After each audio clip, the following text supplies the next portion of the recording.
Hello, j'espère que vous avez passé 2 bonnes semaines. Aujourd'hui, je vous emmène faire un affût. On y va? J'ai fait 3-4 jours de repérage en voiture, à pied et même en télécabine. La veille de cette vidéo, j'ai marché pendant 8 heures pour faire des repérages. Et le lendemain, j'ai mis un réveil à 4h30. Je me réveille toujours avec peine, mais une certaine excitation. Je ne me douche pas. Je prends un petit café, mon matériel et je me dépêche de rejoindre ma voiture.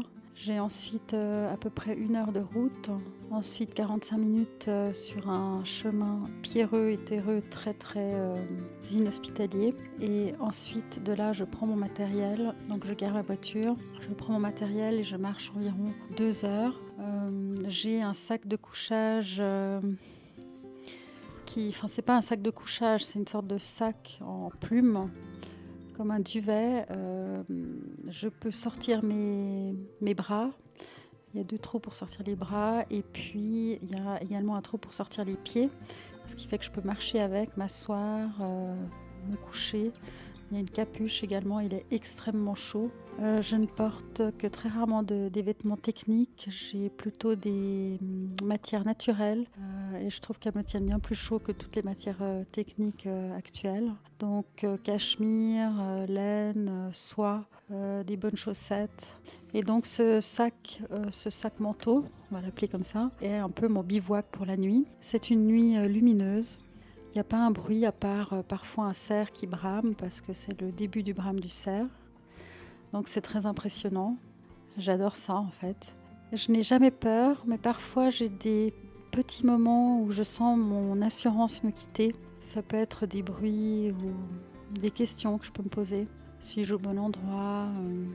Bon, généralement, je sais que je ne suis pas sur le passage des loups pour leur chasse. Donc je me poste à des endroits qui ne sont pas cruciaux. Mais c'est vrai que je peux sentir mon assurance me quitter parfois, mais pour de courts instants. Le loup n'a jamais mis en danger notre existence d'humain. Et donc je n'ai pas de raison d'avoir peur. Mais comme je vous l'ai déjà expliqué, je n'ai jamais eu de signe d'agressivité de leur part. Je sais me tenir assez éloignée aussi quand il le faut. Il fait très très froid la nuit déjà maintenant.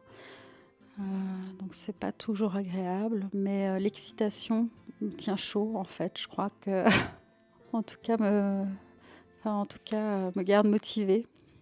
Lorsque je me mets à l'affût, je fais attention au vent et je fais attention à ce que le vent vienne dans ma direction pour pas que les loups me sentent. C'est-à-dire que si le vent va vers leur direction, même de très loin, ils peuvent me sentir. Donc je fais toujours attention à ça.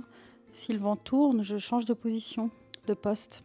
Si un loup est à mauvais vent et qu'il m'a senti, il est capable de faire une boucle et de revenir, une boucle autour de moi et de revenir proche de moi en se positionnant à bon vent. Quand je suis dans la nature, je fais toujours attention à ce qu'il y a derrière moi aussi. Donc lorsque je jumelle avec ma caméra thermique de nuit, je regarde toujours à 360 degrés. Il y a des insectes nocturnes qui tournoient autour de moi. C'est avec eux que je passe la nuit. Il y a le brame du cerf, il y a parfois des craquements de branches, il y a des oiseaux nocturnes qui passent. J'ai toujours cette ivresse des grands espaces quand je suis dans la nature. Je suis loin des babiles compulsifs des humains des villes et de leur besoin névrotique de bouger en permanence. Là, généralement, j'ai 8 heures immobile à attendre dans le froid, dans la nuit, à jumeler en permanence. J'ai cette attente fiévreuse qui m'accompagne et qui me tient éveillée. Ce jour-là, au petit matin, le jour se lève, je vois 3 loups qui reviennent de la chasse. Je les ai vus arriver à 7h moins quart et je les ai vus marcher jusqu'à 7h15 à peu près, où ils ont rejoint leur tanière. Et à un moment donné, il y a un nuage de brume qui est apparu. Ah, ce nuage, juste quand il ne faut pas. Et donc, il m'a empêché de les filmer pendant un moment. Bref, il s'est dissipé. J'ai quand même pu filmer le louveteau et sa maman. Je ne sais pas s'il y en a d'autres pour l'instant, mais je vous tiendrai informé. Je vous remercie de me suivre dans ces aventures et je vous retrouve dans 2 semaines. Ciao!